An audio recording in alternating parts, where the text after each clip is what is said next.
Hello everyone, in this lecture we will discuss spanning tree. Let GVE be a connected graph. A tree T is called a spanning tree if it contains all the vertices of the graph G. It means for a given graph, to find a spanning tree, we have to find a tree which contains all the vertices of the graph G. Here if you look at this example, 5 vertices are there. So this one, look at this. This is a tree which contains all the vertices of the graph G. So therefore, this one is the example of the spanning tree of this graph. Similarly, you can draw another spanning tree like this. If you choose this is V2, V3, as is E4. Say this one, this is V1, this as is E3, and this is V4 as is E5, and suppose say this one is V5 and E7. So look at this. This is another spanning tree of the graph G. In this way, you can draw different spanning trees of a graph. Now branch and chord of a spanning tree. Let GV be a connected graph and T be a spanning tree of G. And as E belongs to T is called a branch. Means branch is the edge of the spanning tree and an edge E of the graph G such that E does not belong to T. It means the edge which is not an edge of the tree means except the edges of tree, all other edges of the graph G are called chords. So look at this. Here if you see, here you can write the set of edges of this graph G. So G equal to, you can write it E1, E2, E3, E4, E5 and E6, E7. So these are the edges of the graph G.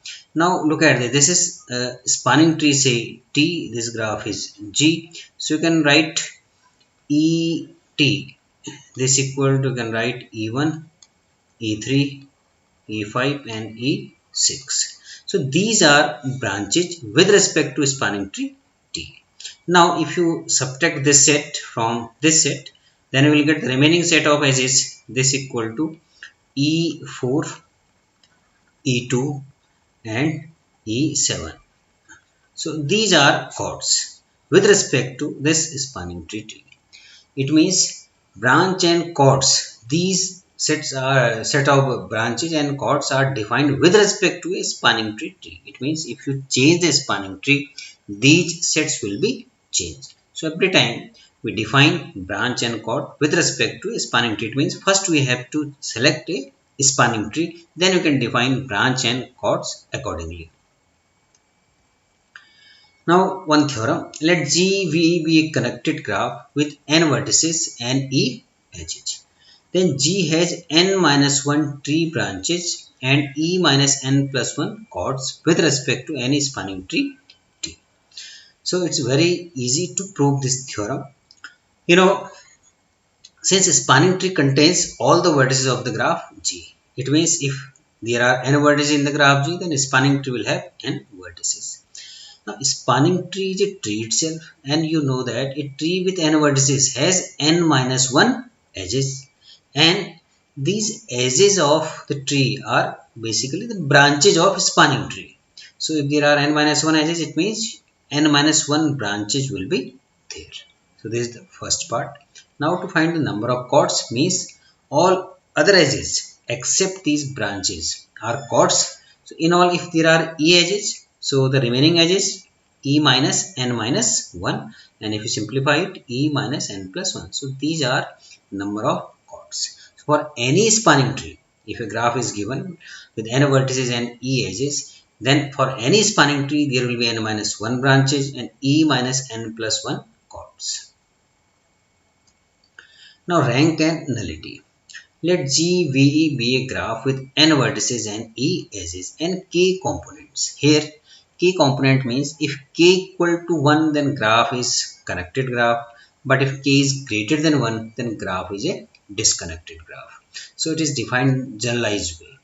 The rank and nullity are defined as rank this equal to n minus k and nullity equal to e minus n plus k. How can we understand these two terms? So to simplify these terms, suppose k equal to 1. K equal to 1 means only one component. If one component is there, it means the graph is connected graph. So rank equal to r equal to n minus 1 and nullity equal to e minus n plus 1. So look at this. For a given graph G, if you find a spanning tree, then you will have n minus 1 branches and e minus n plus 1 chords. So the rank for a connected graph is the number of branches in any spanning tree, and mu is the number of chords with respect to any spanning tree. So this is for k equal to 1. Now if k is greater than equal to 2, it means two components are there. So you will have two different spanning trees, one for each component. For example, suppose for one component, this one is a spanning tree, and for second component, suppose this is the spanning tree. So because two components are there, just for example, it means two spanning trees are there. So we say there is a spanning forest. Only if one component is there, we say simply spanning tree. If more than two components are there, then for all these spanning tree we say spanning forest, in which different spanning trees are there. So here this n minus k, this gives you the number of branches in spanning forest. Similarly, nullity e minus n plus k, this gives the number of chords with respect to this spanning trees in spanning forest. So you can define these terms in generalized way. To understand, you can understand it for a connected graph from here, as I told you. Now one another thing, if you add r plus mu, then you will get n minus k plus e minus n plus k. It means this n will cancel out, this k will cancel out. This will give you the number of edges in a graph. So rank plus nullity equal to number of edges in a graph. A fundamental circuit. Let GVE be a graph and T be a spanning tree of G. Then adding a chord to T.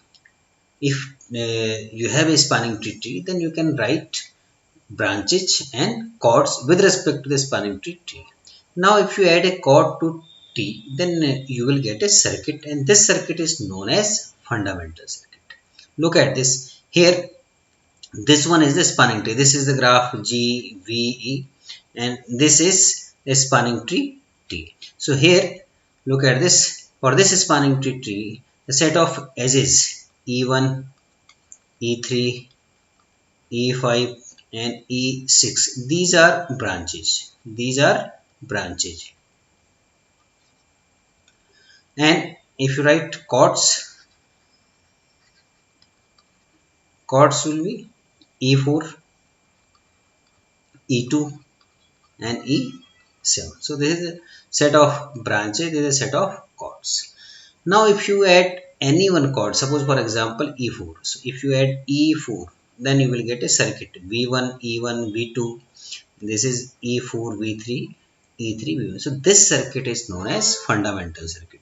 Similarly, if you add one as this as is E2, so you will get another circuit. This is another fundamental circuit V1, E2, V4, E5, V3, E3, V1.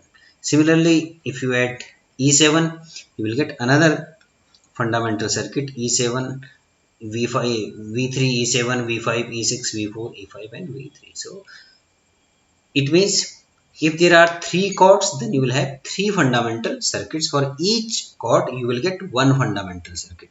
Remember one thing, a fundamental circuit will contain exactly one chord. Look at this. If you say V1, E1, V2, E4, V3, E5, V4, E2, V4, V1. This is also a circuit, but it is not a fundamental circuit. Fundamental circuit means a circuit which contains exactly one chord.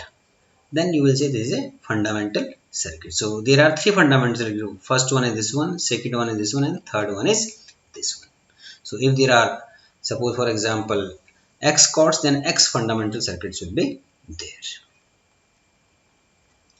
Now finding all spanning trees in a graph. How can you find all spanning trees in a graph? So for given graph, so first choose any spanning tree. This is of your choice. For example, say this one. You know already for this set E1, E3, E5 and E6 are branches and E4, E2 and E7 are chords. These are chords.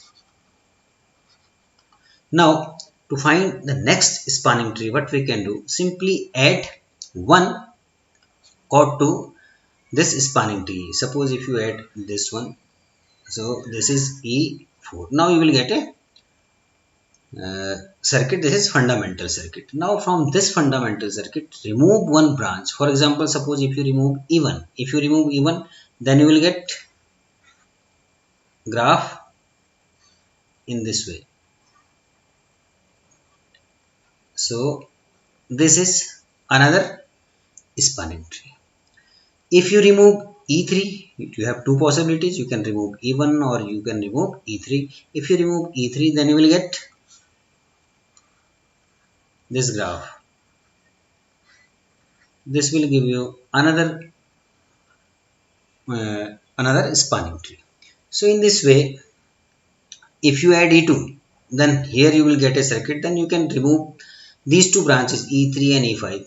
So repeat this process again and again until you get all these spanning tree in a graph. So in this way, the simple process is add one chord to the graph, then you will get a fundamental circuit. From this fundamental circuit, remove branches one by one, then you will get different spanning trees. Repeat this process for each of these chords, then you will get different spanning trees. These two are some examples. Similarly, you can draw other spanning trees. Now minimal spanning tree. Let G be a weighted graph. Weighted means in which each edge has some weight or a real number. The spanning tree with the smallest weight. We will have different spanning trees for a given graph. So the spanning tree with the smallest weight is of very important is of importance, because in many practical life, wherever we are talking about network, then we need a spanning tree with smallest weight. So a spanning tree with the smallest weight in a weighted graph is called the minimal spanning tree.